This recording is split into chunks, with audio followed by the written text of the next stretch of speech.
My name is James, a 28-year-old software engineer who built a life, despite my father always favoring my sister Amanda. I never expected a routine family dinner would be where everything finally shattered. For years I'd been secretly supporting my sister financially while enduring my father's constant criticism. That night when Dad exploded with those familiar words of disappointment, something inside me finally broke free. Before I dive into what happened next and how it changed, drop a comment, letting me know where you're watching from. Hit that like button and subscribe to catch more stories about standing up for yourself when it matters most. I grew up in a middle-class neighborhood in the suburbs of Boston, Massachusetts. Our house was nothing special, just a modest, 3-bedroom colonial with fading blue paint and a small yard where neighborhood kids would gather for impromptu football games. My father, Robert, worked as a sales manager for a manufacturing company, a job he complained about daily but never left. My mother, Catherine, was a kindergarten teacher who genuinely loved her work, but often seemed drained of energy at home. From my earliest memories, our family had a clear hierarchy. Dad made the decisions, Mom tried to keep the peace. Amanda was the star and I was, well, just there.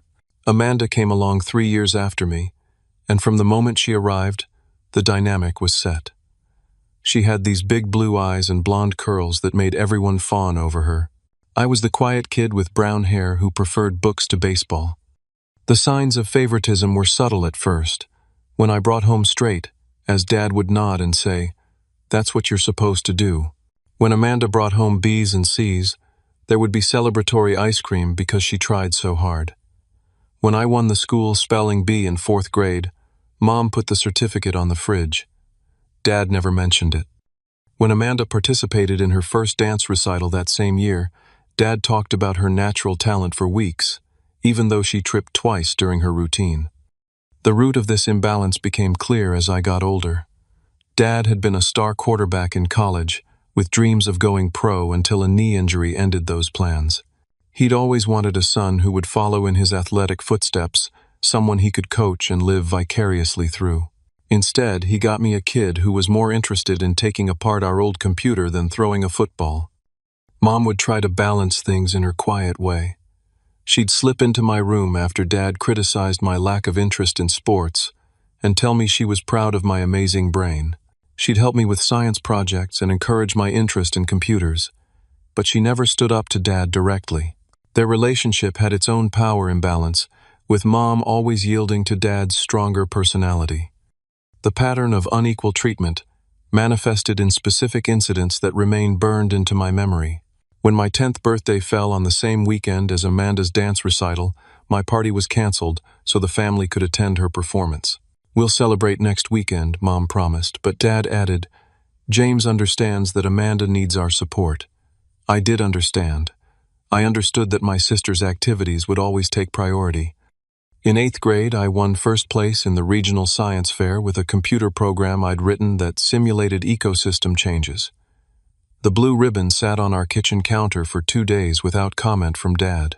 That same month, Amanda received a participation trophy for her soccer team, which finished last in their league. Dad hung the trophy on our mantle and bought her a new pair of cleats to encourage her athletic development. The most telling example came during our senior years of high school. I was accepted to MIT with a partial scholarship, an achievement that represented countless hours of hard work and determination. When I showed Dad the acceptance letter, he glanced at it and said, "That's going to be expensive." When Amanda got accepted to the state university with no scholarship, Dad took the family out for a fancy dinner and gave a toast to our family's first college student as if I hadn't already been accepted months earlier. As these experiences accumulated, I developed a complicated mixture of resentment and determination.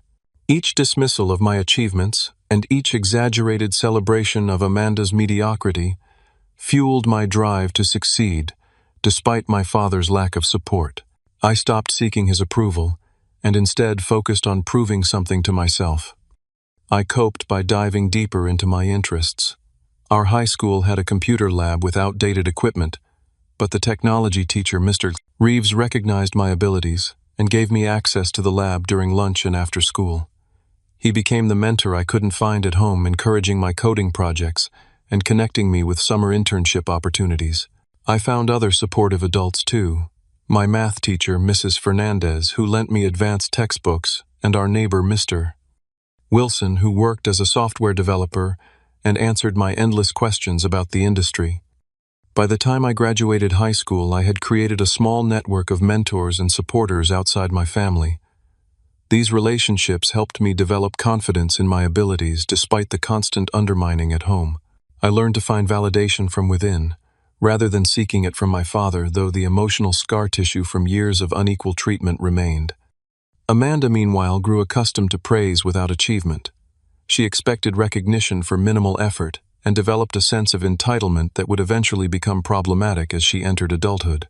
In many ways, Dad's favoritism hurt both of us, just in different ways. I was denied the parental support I deserved, while Amanda was denied the opportunity to develop resilience and self-sufficiency. As high school ended and college loomed, I made a private promise to myself. I would build a life so successful that even my father couldn't dismiss it. Not for his approval anymore, but for my own vindication. Little did I know that this determination would lead to financial success and eventually place me in a position of power I never anticipated. My college years at MIT marked the beginning of my true independence. I visited home only during major holidays, and even those brief trips were tense affairs filled with awkward silences and thinly veiled criticisms from Dad. Our phone calls became increasingly infrequent, usually initiated by Mom, with Dad occasionally taking the phone to ask perfunctory questions about my studies before handing it back. This distance was painful but necessary. Away from the shadow of my father's disappointment, I flourished. The campus was filled with people like me, curious minds who valued intelligence and innovation. For the first time, my abilities were not just acknowledged but celebrated. I formed friendships with classmates who understood my passion for technology, and several professors took me under their wing, recognizing potential that had gone largely unnoticed at home. During my sophomore year, I secured an internship at Apex Technologies, a prestigious firm known for its cutting-edge software development. The application process was brutally competitive, with hundreds of students vying for just 5 positions. When I received the acceptance email, I called home excited to share the news. Mom answered and expressed genuine pride, but when Dad got on the line, he simply asked, "Does it pay well?" When I explained that the experience and connections were more valuable than the modest stipend, he grunted and changed the subject to Amanda's new boyfriend. I worked 80-hour weeks that summer, absorbing everything I could about professional software development. My supervisor, Marcus, became another important mentor, teaching me not just technical skills but also how to navigate corporate culture and communicate my ideas effectively. At the end of the internship, he offered me a standing invitation to return after graduation, an exceptional vote of confidence that I treasured. I graduated with honors, earning my degree in computer science with a specialization in artificial intelligence. The commencement ceremony was on a perfect May day, the campus alive with excitement and possibility. Mom attended, dabbing tears throughout the ceremony. Dad came too, though he spent much of the event checking his phone and asking when we could leave for the airport. When I crossed the stage, I heard Mom's enthusiastic applause but couldn't pick out Dad's contribution among the crowd. Rather than accepting the position at Apex, I took a risk and joined a small startup called NeuralSync. The salary was lower than other offers, but the company was developing an innovative machine learning platform that aligned perfectly with my interests. The first year was grueling: long hours, tight deadlines, and the constant uncertainty that comes with startup culture. I shared a cramped apartment with 2 roommates to keep expenses low and poured everything into my work. My breakthrough came during my second year at NeuralSync. We were struggling with an algorithm that kept producing inconsistent results, threatening a major contract. After weeks of frustration, I had an insight while riding the subway home one night. I spent the entire weekend coding, fueled by coffee and determination, and emerged with a solution that not only fixed the immediate problem, but significantly improved the entire platform's performance. This innovation caught the attention of our industry. I was invited to present at conferences, interviewed for technical publications, and approached by recruiters from major tech companies. At 25, I was promoted to senior engineer, with a substantial salary increase and equity in the company. Neuralsync's value tripled over the next 2 years, making my stock options worth more than I had ever imagined possible. Financial success came faster than I expected. I made prudent investments, lived below my means, and watched my savings grow. At 27, I purchased my first home, a modern 2-bedroom condo, in a desirable neighborhood with floor-to-ceiling windows and a view of the city skyline. It represented everything I had worked for: independence, security, and validation of my chosen path. Meanwhile, Amanda's life was following a very different trajectory. She had started college at the state university, with Dad covering her tuition, but dropped out after 3 semesters, claiming the academic environment wasn't nurturing her creativity. She moved back home and worked a series of retail jobs, never staying at any position longer than a few months. Dad always defended her choices, saying she was finding her path and too special to be stuck in a mundane job. A year later, Amanda enrolled in a private art school, convinced she had discovered her calling as a photographer. Dad paid the expensive tuition without question, despite his earlier concerns about the cost of my partially scholarshiped MIT education. After 2 semesters, she dropped out again, this time because the instructors were too critical and didn't understand her vision. Her personal life followed a similar pattern of instability. She cycled through relationships quickly, each new boyfriend initially described as the one before inevitably becoming toxic or unsupportive within months. Several of these relationships ended with Amanda needing financial help to cover shared expenses her ex-partners had left behind. As Amanda approached her mid-20s, her financial dependence on our parents intensified. She moved into her own apartment, but Dad paid her rent. She had a car, but Mom covered the insurance. She had a credit card for emergencies, which somehow included new clothes and restaurant meals.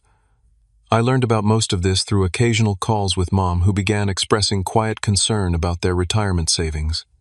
During one such call, Mom hesitantly mentioned that Amanda needed money for rent, but they were temporarily short because of Dad's medical bills from a minor surgery.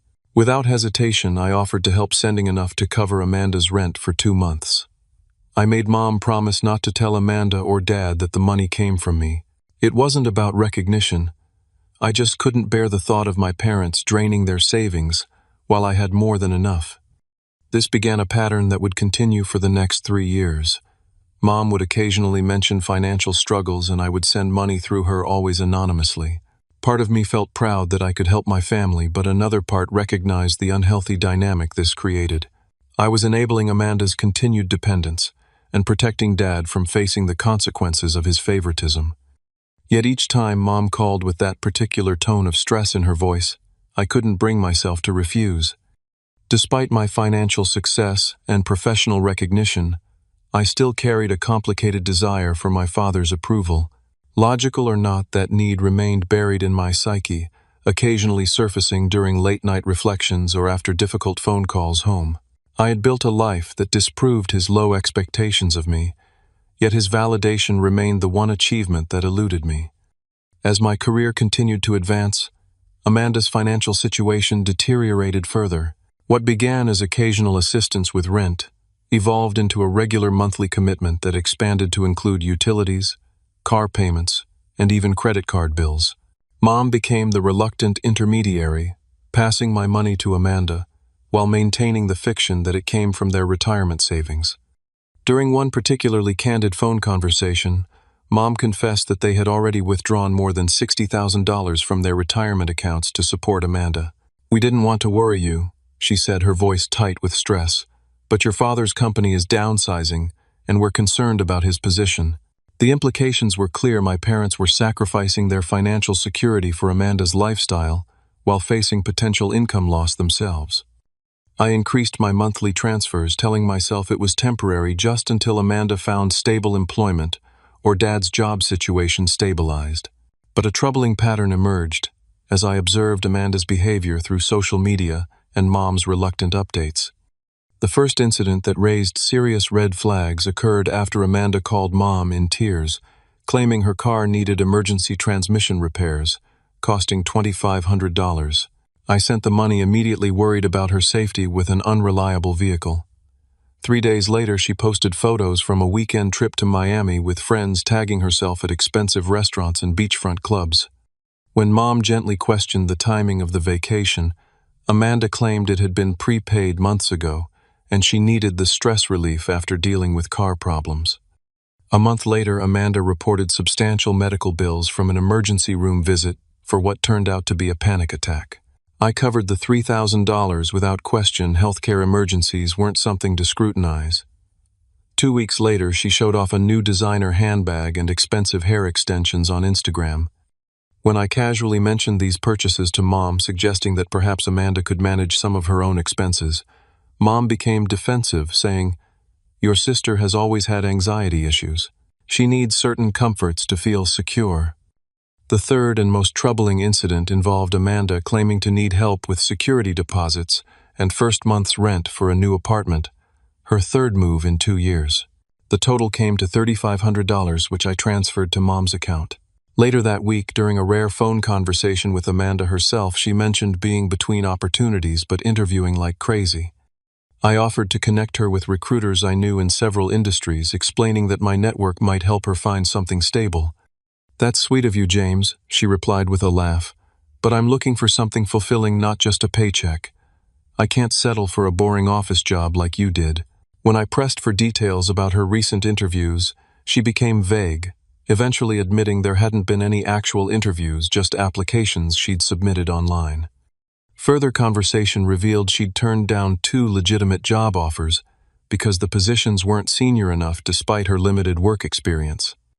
Meanwhile, during family phone calls, Dad continued to praise Amanda's free spirit and criticize my focus on career advancement. "Not everything is about money and success, James," he said during one particularly frustrating conversation. "Amanda understands the importance of experiencing life and finding personal fulfillment. You've always been too focused on proving yourself instead of living." The irony of this statement, given that my money was funding Amanda's experiences, was almost too much to bear. The strain began affecting my mental health. I developed insomnia, often lying awake, wondering if I was enabling destructive patterns or genuinely helping my family through a difficult time. After a particularly brutal week of work, stress compounded by another urgent financial request from home, I finally made an appointment with a therapist. Dr. Elizabeth Chen was in her 50s, with a calm demeanor and direct approach that cut through my tendency to rationalize the situation. During our third session, after I'd explained the full history of my family dynamics, she leaned forward and asked simply, "What would happen if you stopped paying Amanda's bills?" The question hit me like a physical blow. I had never seriously considered that option, assuming it would lead to Amanda becoming homeless or my parents depleting their retirement entirely. When I expressed these fears, Dr. Chen nodded thoughtfully. "It sounds like you've been assigned the role of family rescuer without your consent," she said. "You're carrying financial responsibility without any authority or recognition. That's an unsustainable position that's causing you significant distress." Over the next several months of therapy, I began to understand the complex web of family dynamics that had trapped us all. I wasn't just giving money. I was participating in a system that kept Amanda dependent, my parents in denial, and myself perpetually seeking validation I would never receive. Dr. Chen helped me explore healthier boundaries and recognize my own worth, apart from either financial contribution or parental approval. I attempted several times to discuss the situation rationally with my father. During one visit home, I carefully broached the subject of Amanda's financial dependence, suggesting that helping her develop job skills might be more beneficial long-term than covering her expenses. Dad shut down the conversation immediately. "You've always been jealous of the special bond Amanda and I have," he said dismissively. "She's going through a temporary rough patch. Not everyone can be a robotic success machine like you, James. Some people need time and support to find their way." His words stung, but thanks to my work with Dr. Chen, I was better equipped to recognize the manipulation. I understood that Dad's characterization of me as robotic and Amanda as special was part of a narrative he'd constructed to justify the unequal treatment that had defined our family for decades. As my therapy progressed, I began to consider establishing firmer boundaries around my financial support. I wasn't ready to cut off assistance entirely concerned about the impact on my parents' retirement security, but I recognized that the current arrangement wasn't helping anyone in the long run. I decided that the next time the family gathered, I would have an honest conversation about creating a sustainable plan for Amanda's future, one that involved developing independence rather than perpetuating dependence. I had no idea that the opportunity would come sooner than expected, or that it would unfold in a way I could never have anticipated. The occasion for our rare family gathering was Dad's 60th birthday. Mom suggested meeting at Salvatore's, an upscale Italian restaurant downtown that Dad had always wanted to try but considered too expensive for regular outings. I made the reservation and privately arranged to cover the bill, my small gift to the man who had never truly seen my worth. I arrived early professionally, dressed in a tailored navy suit after coming directly from a client meeting. The restaurant exuded old-world elegance, with its dark wood paneling, crisp white tablecloths, and soft lighting from ornate chandeliers. The maitre d' led me to a corner table partially secluded by a decorative screen, offering a perfect balance of privacy and ambiance. Mom and Dad arrived next. Dad looked older than his 60 years, his once robust frame, slightly stooped hair completely gray. Mom had maintained her gentle warmth, though new worry lines creased her forehead as she hugged me. Amanda arrived 20 minutes late, offering no apology, as she air-kissed each of us and immediately ordered an expensive cocktail before even sitting down. The evening began pleasantly enough. We ordered appetizers to share calamari bruschetta and an antipasto platter. Dad reminisced about his college football days, telling stories I'd heard countless times but feigned interest in for the sake of harmony. Mom asked about my work, and I gave a simplified explanation of my current project developing security algorithms for financial institutions. Amanda scrolled through her phone intermittently, occasionally showing Mom photos of a friend's new puppy or a cafe she'd discovered. The tension remained beneath the surface like a fault line waiting for pressure to build. It finally emerged as our main courses arrived: Dad's osso buco, Mom's linguine with clams, Amanda's lobster ravioli, and my chicken parmesan. Amanda set down her fork after 2 bites and cleared her throat dramatically. "So I have some exciting news," she announced, drawing all attention to herself. "I found the perfect apartment in the West Side Arts District. It's in this converted warehouse with exposed brick and these amazing windows. All the up-and-coming artists live in the building." "That sounds lovely, dear," Mom said carefully. "But isn't the West Side quite expensive?" Amanda waved away the concern. "It's an investment in my career network. I've been talking with this gallery owner who might exhibit some of my photography, and he says location is everything in the arts community." Dad beamed with pride. "That's my girl, always thinking strategically. Sometimes you have to spend money to make money." I took a slow sip of water, remembering that Amanda hadn't picked up a camera in months, according to Mom's updates. Her photography career consisted of smartphone pictures posted to Instagram with heavy filters. "What's the rent like?" I asked, keeping my tone neutral. Amanda shifted in her seat. "It's actually really reasonable for the area, only $2,400 a month. And I'd need to put down first and last month's rent plus security deposit, so around $7,200 to move in." She directed this information to Dad, avoiding my gaze. Mom paled visibly. I knew from our conversations that their retirement account was dangerously depleted, and Dad's company had indeed announced layoffs starting next quarter. Dad looked thoughtful for a moment before turning to me. "James, you've been doing well for yourself. $2,400 wouldn't make a dent in your monthly income." There it was not a direct request, but the clear implication that I should volunteer to fund Amanda's latest whim. In previous years, I would have arranged it privately through Mom to avoid confrontation, but months of therapy had strengthened my resolve to break unhealthy patterns. "Amanda's rent isn't my responsibility," I said calmly. "I think we should discuss how she plans to afford this apartment with her current income." An uncomfortable silence fell over the table. Amanda stared at her plate while Dad's expression darkened. Mom attempted to redirect the conversation. "The calamari was excellent, wasn't it? We should ask for the recipe. Your sister is trying to build something meaningful." Dad interrupted, his voice carrying the edge that had intimidated me throughout childhood. "Not everyone measures success by their bank account, James." "I don't measure success by money," I replied evenly. "I measure it by independence and self-sufficiency, values I had to learn on my own." Amanda looked up, her eyes narrowing. That's such a passive-aggressive thing to say. Not everyone had the advantages you did. The irony of this statement was staggering. I had worked through college, secured scholarships, and built my career through persistent effort, while Amanda had received continuous financial support despite minimal effort. What advantages are you referring to exactly? I asked, genuine curiosity in my voice. You were always the smart one, she said, as though intelligence had been gifted to me rather than developed through countless hours of study and practice. Everything came easily to you. Dad nodded in agreement. James, you need to understand that your sister has a creative soul. She needs freedom to explore her potential, not be tied down by mundane concerns.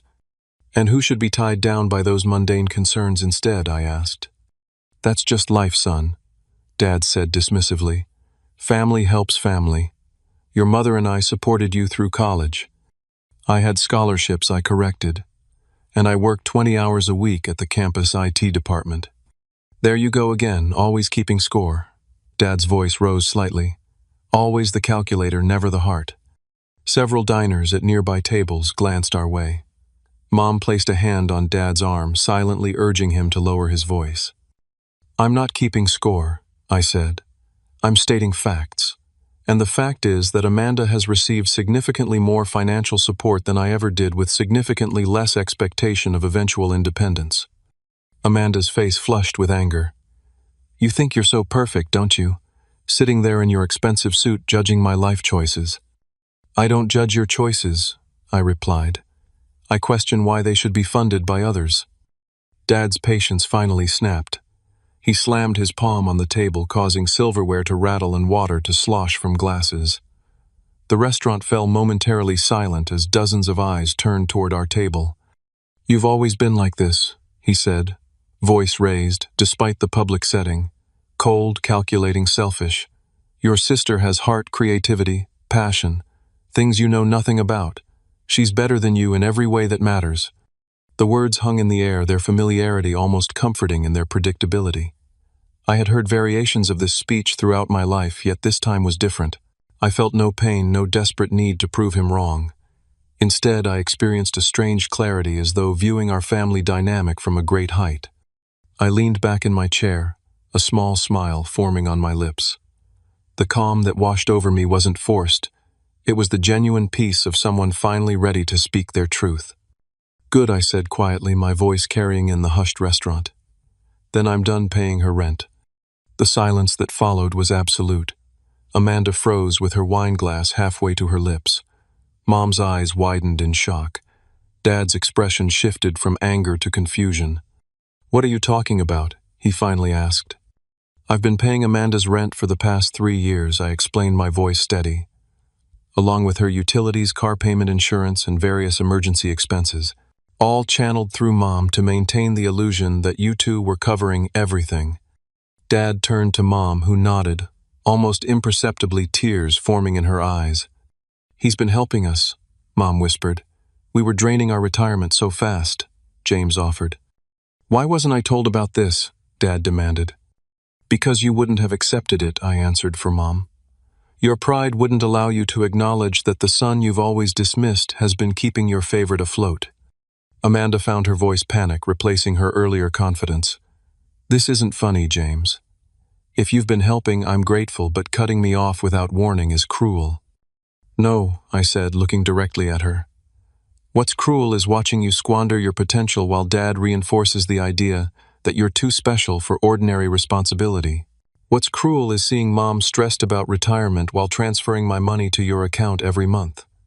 What's cruel is maintaining this dysfunction for years because addressing it honestly might hurt feelings. Dad seemed to physically deflate before my eyes, the realization of his daughter's true financial situation and his son's quiet support finally sinking in. How much, he asked hoarsely. How much have you been sending? On average, about $4,500 a month for the past 3 years, I said. Occasionally more for special circumstances or emergencies. Dad did the mental calculation, his expression shifting as he grasped the total sum, well over $150,000.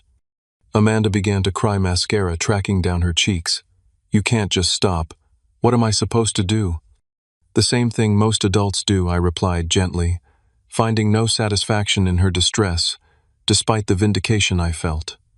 Find sustainable work, live within your means, and build your own security. I signaled for the check, signed the credit card slip, and stood to leave. I think we all need time to process this. I'm going to head home now. Mom, Dad, happy birthday. The dinner's been paid for. As I walked out of the restaurant, I felt simultaneously lighter and heavier, freed from a burden I'd carried silently for years, yet weighted by the knowledge that our family would never be the same. The drive home from the restaurant was surreal. Boston's nighttime skyline glittered against the dark sky as I navigated familiar streets that somehow looked different. My hands gripped the steering wheel too tightly, knuckles white despite the profound calm I'd projected at dinner. Once inside my condo, I sank onto my couch in the dark, still wearing my suit, and finally allowed the emotions to surface. I wasn't sure what I expected to feel, perhaps triumph or righteous satisfaction. Instead, a complex mixture of relief, grief, guilt, and uncertainty washed over me in waves. I had finally spoken my truth after years of silent resentment, but the cost remained unknown. Had I irreparably damaged my already fragile family relationships? Should I have found a gentler way to establish boundaries? My phone began vibrating incessantly, within minutes of arriving home. Amanda sent a barrage of text messages that evolved from angry accusations to tearful pleas. "How could you humiliate me like that? You're so cruel. You've always been jealous of me and Dad's relationship. Please don't do this. I'll lose my apartment. I promise I'll start looking for a better job tomorrow. At least give me a few months to figure things out." I silenced notifications from her number, knowing I needed emotional distance to maintain my resolve. Dad called 3 times in succession, leaving increasingly agitated voicemails demanding that I fix this mess and stop punishing your sister for my words. His final message ended with a grudging, "We should talk about this like adults. Call me back." Mom's approach was different. A single text that read, "I understand why you did this. I'm sorry I put you in this position for so long. We'll figure it out. I love you." Her message brought tears to my eyes, the simple acknowledgement of my perspective more meaningful than she could know. The next morning I called in to work, requesting a personal day for the first time in years. My boss, concerned by this unprecedented occurrence, asked if everything was all right. "Family matters," I explained vaguely. "Nothing I can't handle, but I need today to sort things out." The understanding in her voice reminded me that healthy relationships, even professional ones, included space for human struggles. By mid-morning, Amanda had escalated her communication strategy, alternating between threats and bargaining. "I'll tell everyone in the family how you abandoned me. What if I look for a cheaper apartment instead? Maybe I could pay you back eventually. Just 3 more months of support, then I'll be completely independent." I maintained my silence, recognizing these as manipulation tactics, rather than genuine efforts to understand my position or take responsibility. Dad's approach evolved more slowly. His initial anger gave way to blame. This is what happens when you put money above family, before shifting to reluctant acknowledgement of the situation's complexity. "I didn't realize how much financial pressure your mother was under." Still, he avoided addressing the core issues of favoritism and Amanda's dependence, focusing instead on practical solutions that would allow the previous dynamic to continue in modified form. 3 days after the restaurant confrontation, Mom called. Her voice sounded tired, but somehow stronger than it had in years. "I need to apologize properly," she began, "not just for asking you to help financially, but for not standing up for you all these years. I thought I was protecting everyone by keeping the peace, but I was actually helping maintain an unhealthy situation." "You were caught in the middle," I said, throat tight with emotion. "I understand that wasn't easy." "It wasn't, but that doesn't excuse it." She paused, then continued with new determination. "Your father and I had a long talk last night, probably our first truly honest conversation in decades. He's struggling to accept his role in creating this situation, but he's trying, James. And Amanda, well, she's angry and frightened, but this reckoning was inevitable." "How are you handling the practical aspects?" I asked, concerned about their retirement security despite my resolve to end the financial enabling. "We've told Amanda she can move back home temporarily if she loses her apartment, but she'll need to contribute to expenses and actively pursue employment," Mom explained. "I've also made an appointment with a financial advisor to assess our retirement situation realistically. We may need to downsize earlier than planned, but we'll manage." The conversation with Mom reassured me that, while painful, my actions at the restaurant had initiated necessary changes. Still, the emotional toll was significant. I returned to Dr. Chen's office for an emergency session, needing guidance to process the aftermath and maintain my boundaries despite intense pressure. "What you're experiencing is the discomfort of disrupting a long-established family system," she explained after I recounted the dinner and its aftermath. "Everyone had defined roles: you as the provider, Amanda; as the dependent, your father; as the protector of Amanda; and your mother as the mediator. You've changed the script, and that creates anxiety for everyone, including you." "Part of me wants to give in," I admitted. "Write one more check to ease the transition."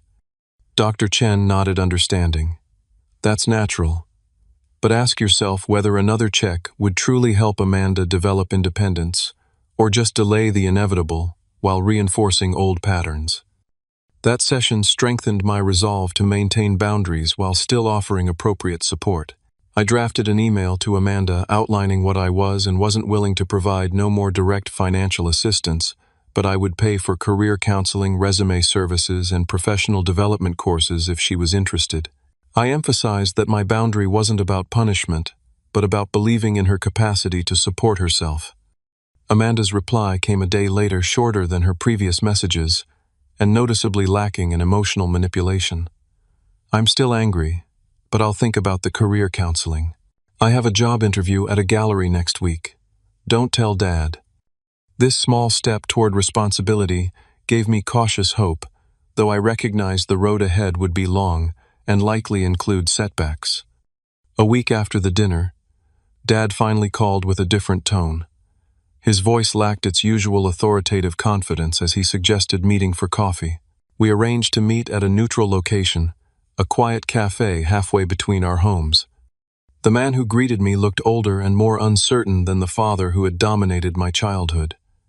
He ordered black coffee and sat across from me, hands fidgeting with a napkin.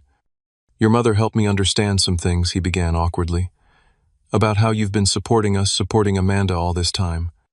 I nodded but remained silent, allowing him space to continue. "I still don't agree with how you handled it at the restaurant," he said, a flash of the old defensiveness returning. "But I should have been more aware of the financial realities, and I should have pushed Amanda toward independence sooner." It wasn't a full acknowledgement of the deeper issues between us, but it was more self-reflection than I'd ever heard from him. We spoke for over an hour, not resolving decades of complicated feelings, but at least beginning an honest dialogue. As we prepared to leave, Dad hesitated, then asked, "Would you be willing to join us for dinner again sometime? At the house, not a restaurant. Your mother misses having you around." "I'd like that," I said, surprising myself with the sincerity of my response. In the following weeks, I maintained my boundaries while processing a spectrum of emotions through continued therapy sessions. The guilt diminished as I recognized that my actions, while difficult, were ultimately more respectful of Amanda's capabilities than continuing to enable her dependence. The grief remained, mourning the family dynamic I had wished for rather than the one I had, but it became less acute with time and honest communication. I arranged a meeting with a financial advisor for my parents, offering to attend as support, but making it clear I wouldn't be contributing financially to their retirement beyond what I could give as occasional gifts within normal family boundaries. The advisor helped them develop a realistic plan that would require lifestyle adjustments, but could ensure their long-term security. Amanda's journey proved more tumultuous. She did attend the gallery interview, but wasn't offered the position. Her initial response was to blame the interviewer's obvious bias against women in the arts. But after several more rejections, she reluctantly accepted a retail position at a home decor store. When she couldn't afford her apartment's rent without my assistance, She moved back to our parents' home, an arrangement that created tension but also forced necessary conversations about expectations and contributions. Through these difficult weeks, I discovered that establishing boundaries, while painful, created space for authentic relationships to potentially develop. We were all learning to interact as adults, rather than remaining trapped in childhood roles that no longer served any of us. The process was messy and incomplete, but for the first time it felt honest. 2 months after the restaurant confrontation, I invited my family to my condo for dinner. The invitation represented more than a meal. It was an opportunity to meet on my territory in the home I had built through my own efforts. It also served as neutral ground away from the childhood home where old roles and patterns seemed etched into the very walls. I spent the day preparing not just cleaning and cooking, but also mentally reviewing strategies from therapy for maintaining healthy boundaries while remaining open to genuine connection. I prepared my favorite recipes: grilled salmon with dill sauce, roasted vegetables, and fresh bread from a local bakery, wanting to share something authentic rather than trying to impress.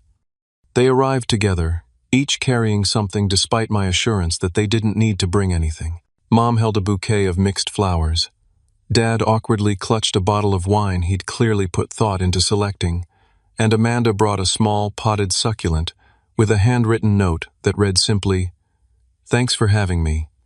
The initial minutes were tense, filled with overly polite small talk and careful movements, as though we were all navigating a space filled with invisible tripwires. We sat in my living room with glasses of wine, the city skyline visible through floor-to-ceiling windows, physical distance between us on the sectional sofa. After 20 minutes of strained conversation about traffic and weather, I decided to address the elephant in the room directly. I had prepared a statement with Dr. Chen's guidance, something truthful without being accusatory. I wanted to have you all here tonight because despite everything that's happened, you're my family. I began, my voice steadier than I felt. The dinner 2 months ago brought a lot of long-standing issues to the surface, which was painful but necessary. I'm not interested in assigning blame or rehashing arguments. What I want is to establish a new way of relating to each other based on mutual respect and honest communication. I outlined what that meant from my perspective: no more financial enabling recognition of each person's autonomy and choices, and acknowledgement of our shared history without being defined by it. I explained that while I was open to rebuilding our relationships, I would maintain firm boundaries around my time, money, and emotional energy. Dad shifted uncomfortably throughout my speech, clearly unaccustomed to such direct communication about family dynamics. When I finished, the silence stretched until he finally cleared his throat. "I've never been good at this kind of talk," he admitted, staring at his hands. "But I've been thinking a lot about things since that night." He looked up, meeting my eyes with visible effort. "I had certain expectations for you that weren't fair. When you didn't meet them, when you weren't interested in sports or following my path, I took it personally instead of seeing who you actually were. It wasn't a complete acknowledgement of the years of favoritism, but it was more insight than I'd ever heard from him." I nodded, accepting his partial understanding as a beginning rather than demanding perfection. Mom spoke next, her voice quiet but firm. "I enabled a lot of unhealthy patterns in our family by trying to keep everyone happy instead of addressing problems directly. I'm working on finding my voice now, even when it creates temporary discomfort." Amanda remained silent, longest examining her wine glass as though it contained answers. When she finally spoke, her words surprised me. "I'm angry about a lot of things right now," she said bluntly. "Angry that my safety net disappeared. Angry that I wasn't better prepared for adult responsibilities. Angry at myself for expecting others to solve my problems." She set down her glass with deliberate care. "But I'm also starting to understand that the way things were wasn't actually helping me become the person I want to be." We moved to the dining table, the conversation flowing more naturally as we served food and shifted to less emotionally charged topics. Dad asked genuinely interested questions about my current work project. Mom shared her excitement about a watercolor class she'd started taking.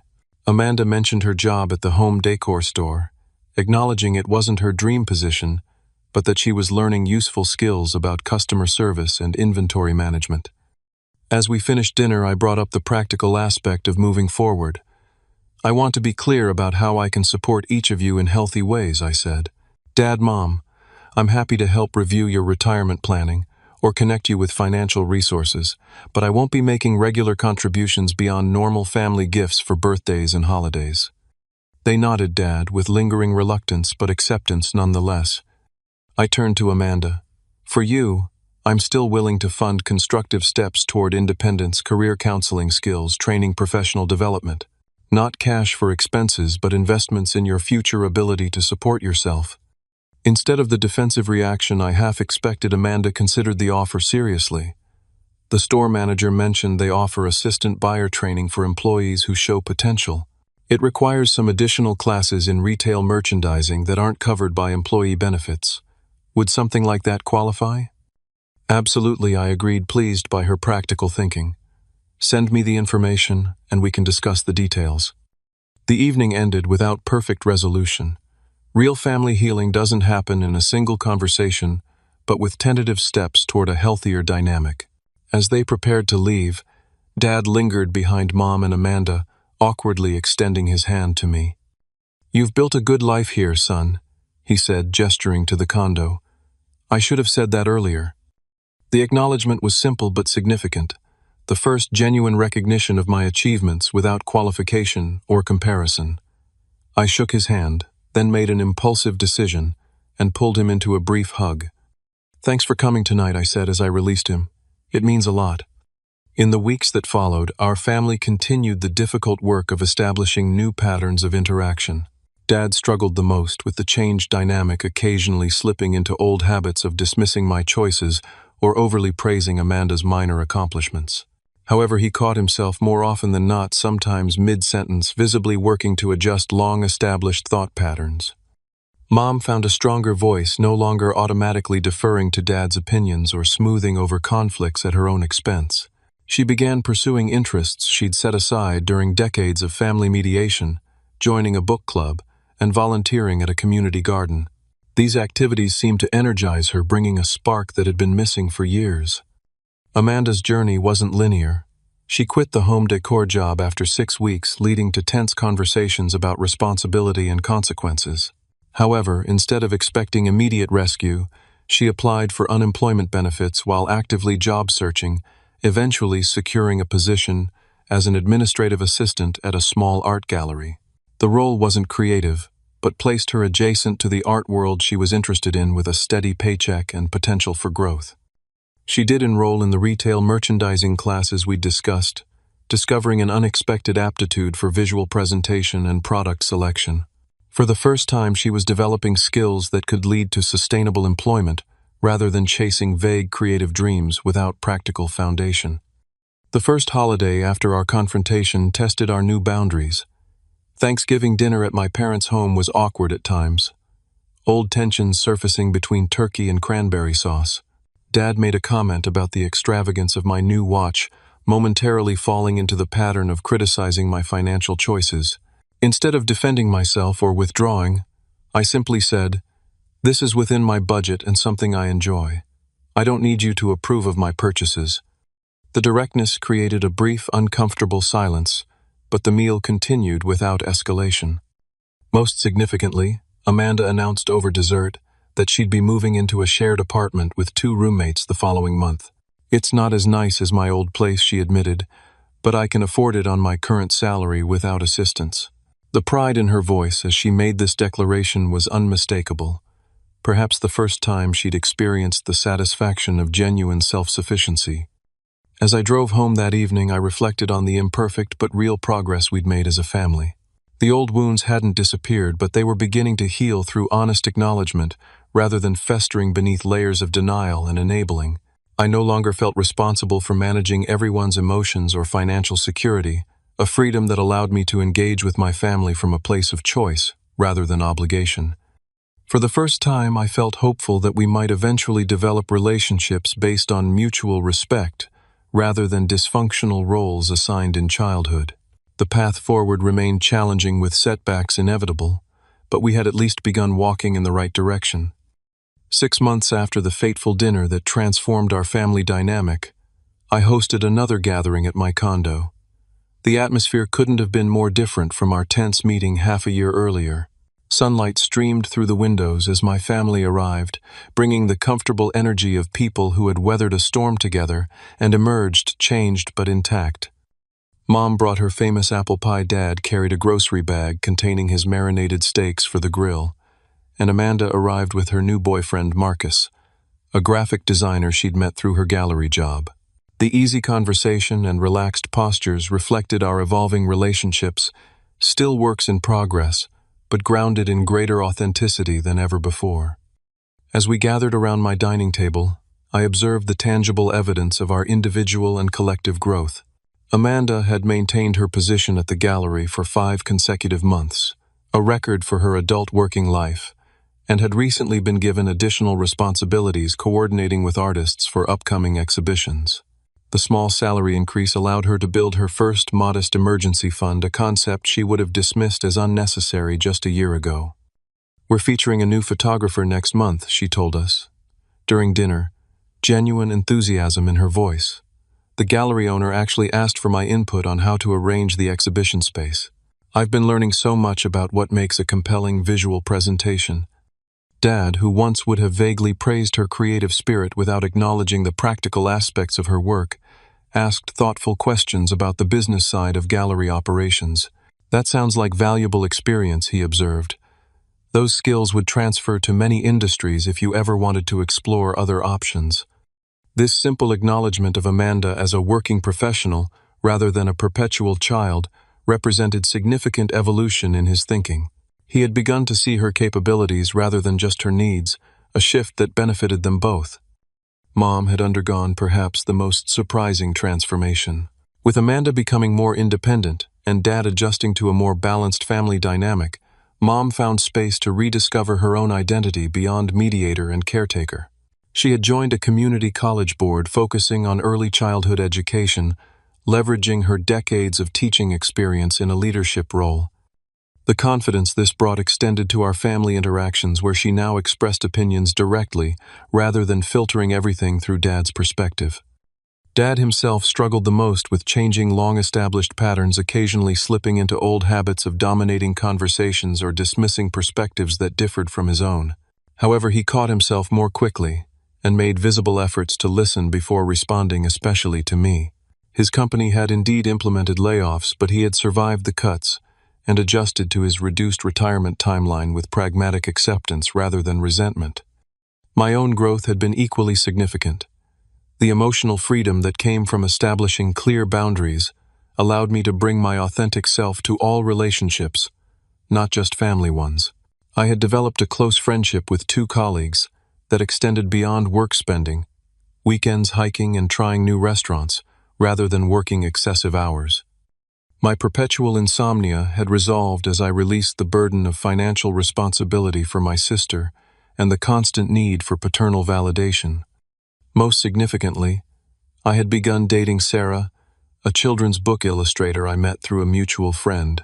Our relationship progressed with the healthy pace and open communication that Dr. Chen had helped me recognize as essential components of sustainable connection. For the first time, I entered a romantic relationship without carrying the invisible baggage of family dysfunction, able to be present and vulnerable in ways that previously seemed impossible. As we finished our meal and moved to the living room for coffee, Dad asked for everyone's attention. He shifted uncomfortably, clearly preparing for something difficult. "I want to say something," he began, voice uncharacteristically uncertain. "I've been doing a lot of thinking over these past months, especially after talking with a counselor myself. This revelation surprised me. Dad had always dismissed therapy as unnecessary navel-gazing. "James," he continued, looking directly at me, "I owe you an apology. Not just for what happened at the restaurant last year, but for a pattern that started long before that. I favored your sister. I dismissed your accomplishments. I tried to make you into a version of myself, instead of seeing who you actually were." He paused, gathering himself. "I'm genuinely proud of the man you've become, and I thank you for having the courage to break patterns that I should have addressed years ago."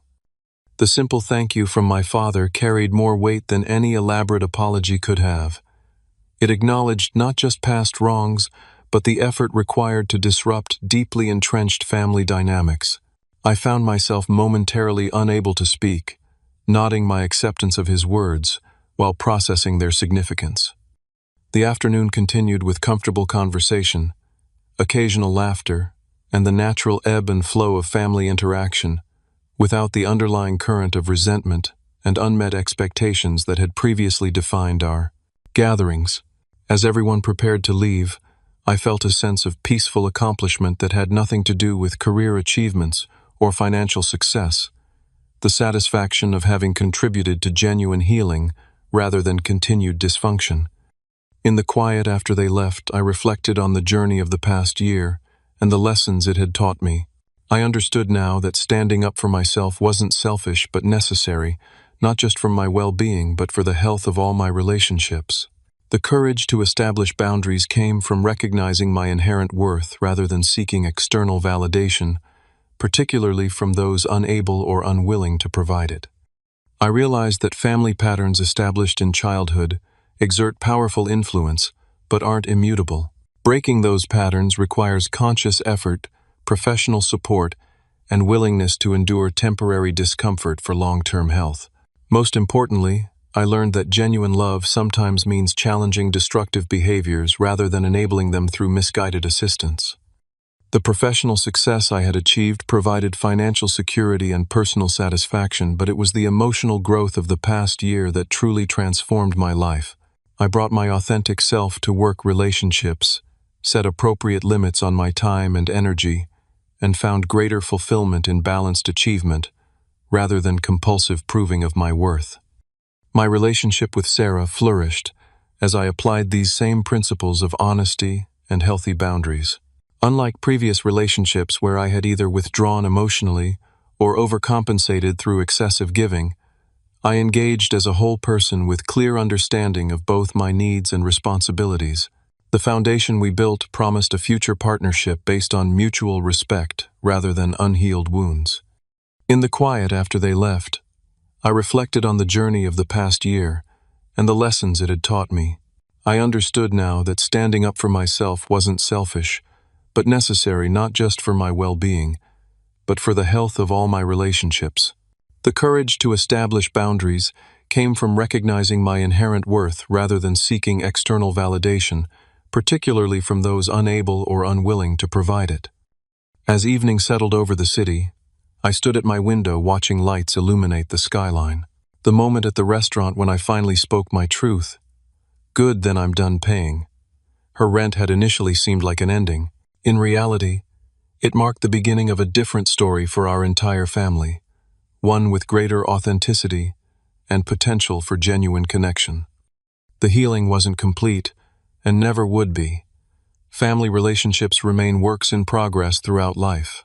But we had abandoned the destructive patterns that prevented growth, creating space for new, healthier ways of loving each other.